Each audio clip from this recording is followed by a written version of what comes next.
Welcome to Beyond the Walls podcast. I'm your host, Kylie, and I am so excited to be able to have this conversation with you to help teach you tools, ideas, support on how to go beyond your walls too. Are you tired of feeling stuck and trapped and like a victim in your own life? Maybe you need to find a new way to look at it. Look at your situation from a different angle. Maybe we need to learn and take a look to see how we can re-choose or recreate a life that is going to bring you joy and purpose and feel free and exciting. So let's get started on today's message. So it is shortly before Christmas, almost the end of the year. I cannot believe how fast the year is going. What I would love to really talk with you guys about today is how to really start to have meaningful conversations. And most likely you've already either had a lot of holiday parties, you're still getting ready to have them, whether it's work or friends or family. You're going to be spending a lot of time with extended family between Christmas and then we've got New Year's coming up. And I really want to set you up for success on some ways to start to think about how have conversations gone? How do we sort of want to repair maybe some ways that it's gone in the past? And maybe even being able to think about like, how do we freshen up these relationships? I think especially as adults, or we get distracted with all of the things that our kids are doing, or it's really easy to feel like we know everything about these people when really there's so much information we could get to know, or we might actually need to get reminded of. I don't know about you, but I mean, I'm not that old and my kids aren't that old, but even now, like I get conversations from my kids and they're like, hey, remember when this event happened? And I'm like, no. And so my kids are only 11 and 15, right? So it's not like it's been that long ago. But I think it's really funny how easy it is that we either forget certain parts or we forget details, or they might remind us of a situation that we had forgotten about, but we do remember, right? Once it's been reminded. I actually just went and hung out with my sister and a whole group of other single ladies that are about like 10 years younger than me. It was a lot of fun to hang out with people that are not just your age bracket. So just as a side note, definitely go hang out. The intergenerational hang times are very valuable. But we were playing a game, like a get to know you game. And so we were talking about embarrassing moments. And my sister reminded me of one. I cannot tell it to you right now because it is so horrifyingly embarrassing. Maybe someday, but probably not. And so I completely forgot about it, but she reminded me of it. It was my embarrassing situation. And so, oh my gosh, I just died laughing thinking about this moment. But right, in the context of just reminding you that if you're feeling like, oh my gosh, we're going to be stuck having shallow conversations, or I don't know what to talk about with these people, there are so many good nuggets to remind each other about, to think about, to maybe consider like, boy, how can I get to know these people better or in a new way, or maybe a little bit deeper, right?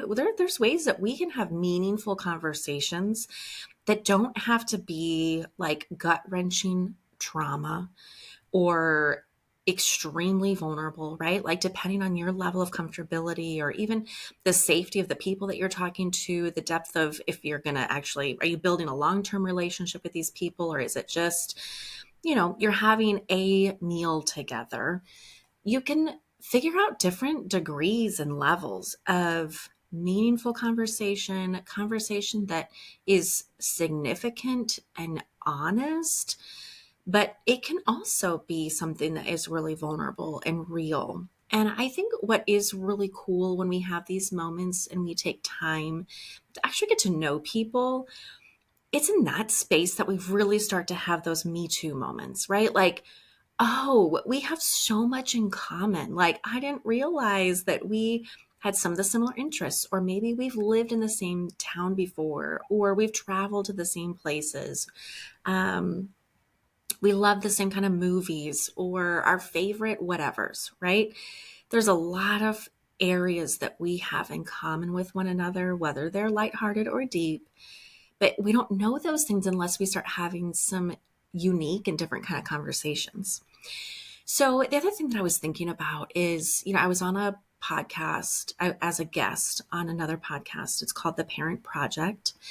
And it's a really amazing company, and their service is providing support to family members that are having to help take over supporting or managing or needing to assist their elderly parents in their aging process.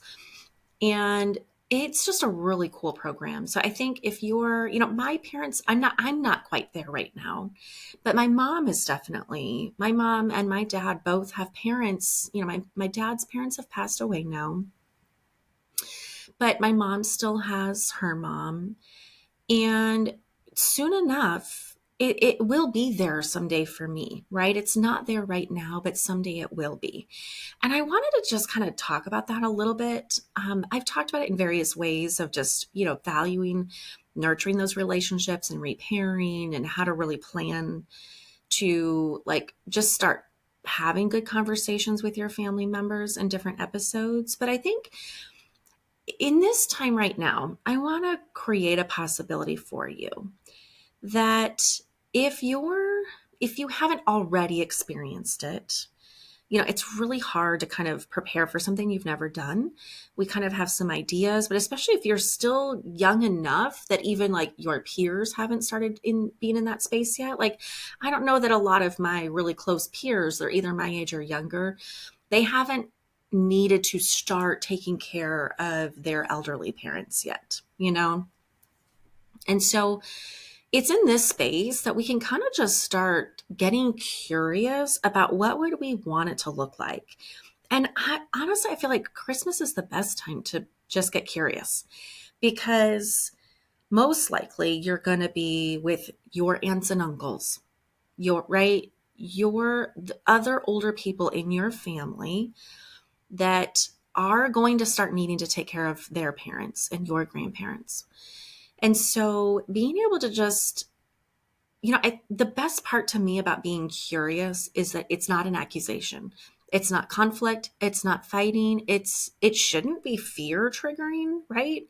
At least like not in a confrontational way where someone's actually being triggered by you and just being curious. And so when we can be in this environment where we have multiple generations, and you kind of just, now that you're an adult, you're no longer sitting at the kids' table, most likely, right? You're not just with your cousins or with your sibling set, but look around the room and think about, get curious about, be in a space of learning and growing, to just observe and take them in from a new perspective. How much do you really know about all of those other adults in the room, about what their life was like, what their hopes and dreams were, how's their life doing now, right? Like there's a lot of things to be stressed about or to celebrate. Like it's not all doom and gloom, but there's a lot of things to just get to know them as individuals, right? Putting the humanity on all of your family members. And I think especially if you're in the space where you're not immediately responsible for taking care of your parents yet, what you do have the opportunity right now is starting to watch as those family members start going through that, right? Think about like, what were your great grandparents? How did their funeral go? How did they die? How was the experience on the other family members? What kind of tension did it bring up? What fighting or division did it bring? What are the facts surrounding those relationships and those dynamics?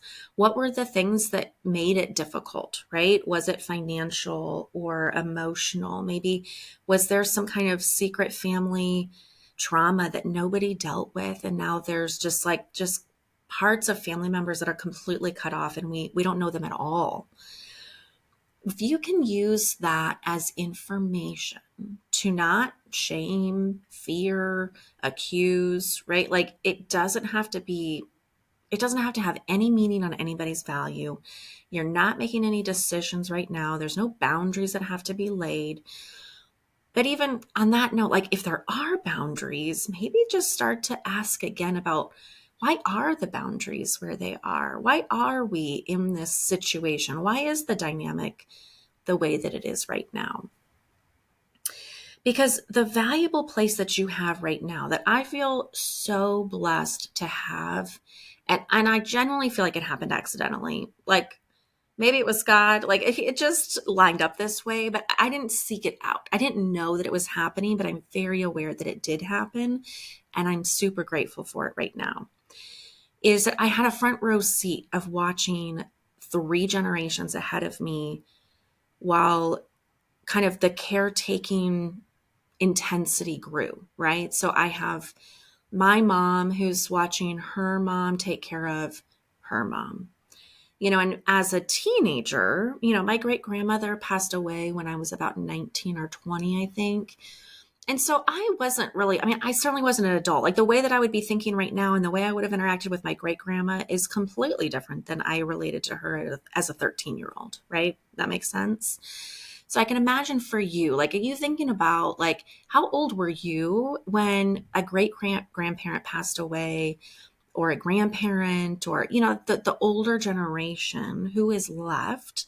How involved were you? Did you have a front row seat? Were you observing how your family members took care of it, right? I think that's one of the things that I feel also I haven't personally had to experience yet, but I've heard so many times about just the fighting and the division and the anger and the just the greed, the all kinds of just really unfortunate, disunifying conversations, dynamics that come up with family members in those end of year times. Right. And especially if there's a lot of siblings, like all of your aunts and uncles, like who's going to make the medical decisions? Who's going to decide and manage the money? What happens to the estate, right? Like all of these things that have to get dealt with are just overwhelming. And it's so easy for them to not go well.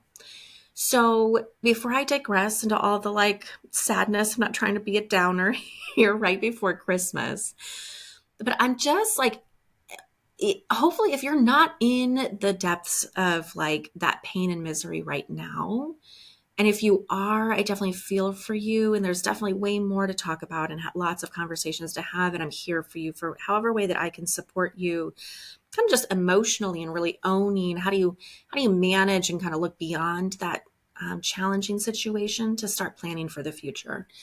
But if you're not there yet, I think this is really, this is good news. This is like an amazing opportunity where you get to choose to intentionally start just preparing, creating, considering of like what might be coming down the road someday. And to start nurturing the relationships right now to set you up for success the best you can later. And that's something that came out a lot in the conversation that I was having as a guest was, oftentimes there's situations where if we have not dealt, let's say we're still in a relationship with our parents or our grandparents or aunts and uncles or our siblings even, and we have not even started having honest, real conversations about areas that need repair, areas that might need forgiveness, areas that might need some unity, or to even just be brought into the light, right? If we have a lot of skeletons in the closet or resentment, or we're harboring unforgiveness, or there just is a tense relationship, but you're still actively with them, but you haven't started dealing with them, it will only get worse when there's a true like medical emergency, or when parents start aging and they need to move, right? They need to downsize, they need to change their home, they need, like, there's so much about their life that they need help. It's appropriate for the next generation to come in and step in and help, right? But depending on the relationship of the siblings, right? Your aunts and uncles with your parents, are they all going to be fighting? Are they going to do it together? Is somebody going to lead the ship? Are the others going to follow? Or is it going to just be this big contentiousness? And so, what you have as the opportunity by just observing and understanding what is currently the situation right now, thinking about how it might potentially go, you have the opportunity right now to repair down. You get to start deciding, like, boy, what set this family up? What set up my generations before me to be in this situation in the first place? Was it somebody just being super prideful and they weren't able to do any work? They're a narcissist, they're too insecure, right? Like they're just tight-lipped and they weren't ever able to really open up because they grew up in this generation where you don't talk about anything real and you keep all of the things to yourself and you just show up and look right, but you don't really talk about anything. If that's where you came from, is that what you want next? Is that what you want for you and your children when you are in need of being taken care of in your elderly age? What kind of kids are coming up to take care of you? What about your siblings? Like, who is your support system going to be if things don't change? Because the thing about it is, I think, and it's obvious and it shows up as parents, right? We can think about, like, as me being a parent, if we don't intentionally choose to parent differently, we will just naturally do what our parents did to us, right? We might have liked it, we might not have, but there's so many things that we just, that nurture that came into us that we just like, oh man, the things just trigger us the same way, right? I'm sure you've been having these moments and you're like, oh my gosh, something comes out of your mouth and you're like, I sound just like my mom. That is totally what my mom said to me when I was growing up. Like, that sounds familiar. Sometimes we like it, sometimes we don't. But if we don't start really putting some intention behind it, we have a choice. We don't have to go down that same path. We're not forced to. We are not automatically imprisoned with doing the status quo. And so when you're together at the Christmas gathering this year, what if you just decided to first just get awareness? Now that you're an adult, and let's say, like, my grandmother passed 20 some years ago, I could be having conversations that with my grandma now that was just like, hey, tell me more about Mimi. Tell me more about, what was she like? What was it like for you when she passed away? What stage of life were you in? How hard was the impact?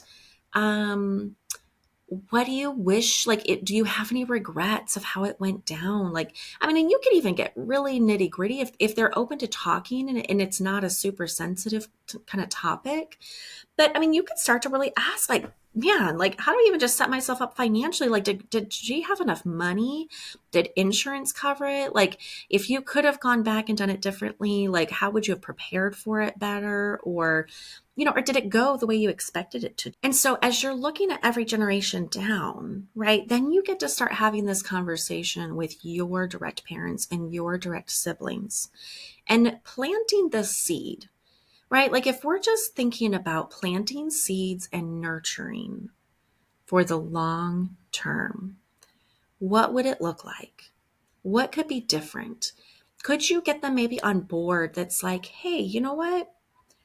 Boy, remember when our aunt and uncles and they all fought and it was just this really big traumatic thing? Could we, like, how about we don't do that? Like, what would it look like for it to not go down that way? And we can't prevent every upset, and so much of life is unpredictable, right? And you may have already lost a family member that's super close. You might have lost a sibling or a parent already.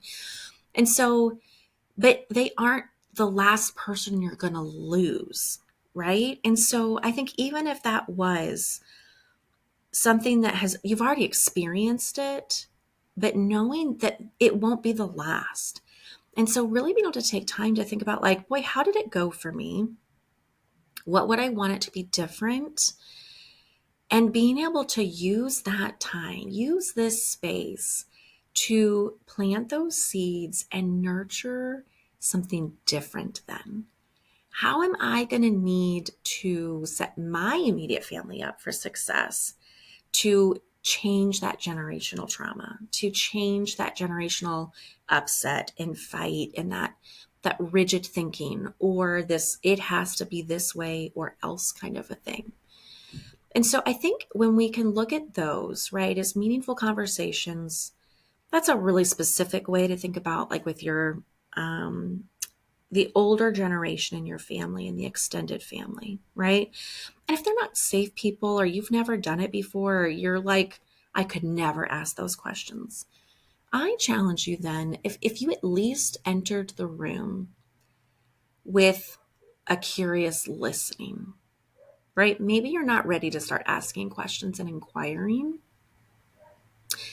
but start listening from a different space. Start listening to them, not from your judgment, not from I already know yous, not from like, that's so and so, that's how they always show up, right? If you were just a fly on the wall, watch your uncles, aunts, and uncles talk to each other. How do they talk to each other?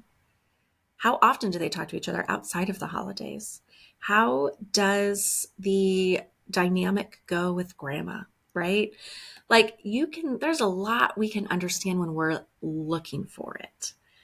And I think certainly at Christmas time, it's not the time to start fights. It's not the time to start, bringing up all kinds of family trauma, unless that's something that you really feel like is what's best for your family at this time, right? Like maybe you'll end up having this one side conversation that doesn't have to go all the way to it involving all of the conversation, but maybe it's time to start it. Maybe you just start to like just ask one little question. Maybe it's you bring up a memory that you have or remembering a positive memory and being like, boy, you know what? When I think back to Christmas time, like I loved it when you made these particular cookies. You always made me feel special. I remember this present that you got me, right? And that's kind of back to those full circle, right? When my kids tell me things and I'm like, I don't remember that, but I love that you remembered it and you're happy about it, right? Imagine if we just went around and like told our aunts and uncles and our grandparents and maybe even our parents and just remembered a positive memory. Let's go back and be like, boy, remember that one Christmas and we did this one thing together? I think that's something. I lost my cousin a long time ago. He was really young. He was in the army and he died over in Iraq. And I think of him often. I'm not super close to my aunt and my uncle, his mom and dad. Like we're friendly for sure, but we've always lived far apart geographically. We don't personally talk to each other. Like I don't usually just call them up and have my own conversation with them. But when we are together, I feel like I like to connect with them in some way, or at least I reach out to them on his birthday or, those anniversary moments and just tell them how much I loved spending time with my cousin and the fun memories that we had together. Right. So maybe it's not time to start like opening up old wounds, but you could at least start nurturing positive memories, those connections, and being able to just open the door to help people's guards to come down, to have lots of loving conversation that's meaningful, right? It doesn't have to be hostile, but it can still be deep. It can be honest. It can be real. And so whether you're asking questions of others or you're bringing it up for yourself, that's like, man, I really loved this about you. Or I spent this whole summer with you. Like, what was your life like then? Right. I think even just honestly asking those conversations, that's like, what was your first job? What did you think you wanted to be growing up when you were in high school? What was your first car? How did you learn how to drive? Who taught you? Right. Because even generation to generation, driver's ed and all the tests and the permits and right, like all of those things change throughout time. And so those are completely non-threatening conversations that still could bring up some really interesting information outside of it, right? That can be like, let me get to know you from a different angle, from a different perspective.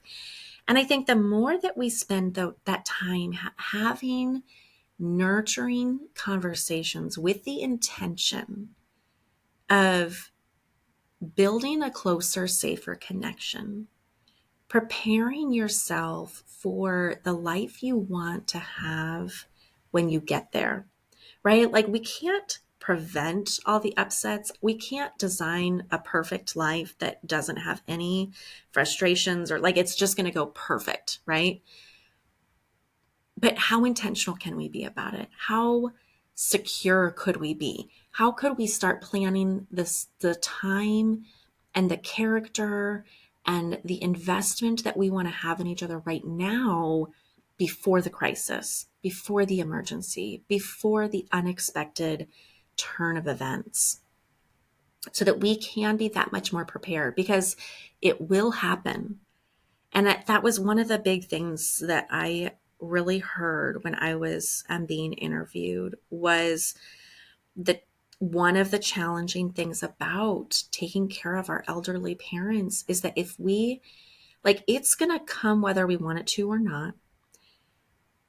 And one of the things that we can do right now is to start preparing ourselves emotionally and nurturing the relationship. Because when those things just get undealt with, they're ignored, they're minimized, it is only going to make a hard situation harder. Like, taking care of our elderly parents is going to be hard. It's going to be unfamiliar because we've never done it before, most likely. And even if we've experienced it with another parent or a grandparent, we are all very different people. We are going to be a different person by the time that happens. And so if you've had more than one child, like, every pregnancy is completely different. And so no two deaths are exactly the same.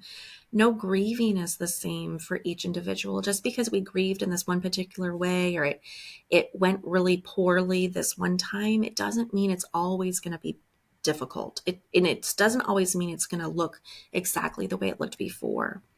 And so I think leaving room, and I think especially if you've had hard conversations with family members, or it's gone poorly, or it's just been hostile and negative, right? Like, be willing that maybe this year's a year to try again, right? And if we come from a space where we really are just trying to get to know them as a human being, nurture a loving relationship, we're not trying to accuse them of anything, we're not coming in guns blazing, right?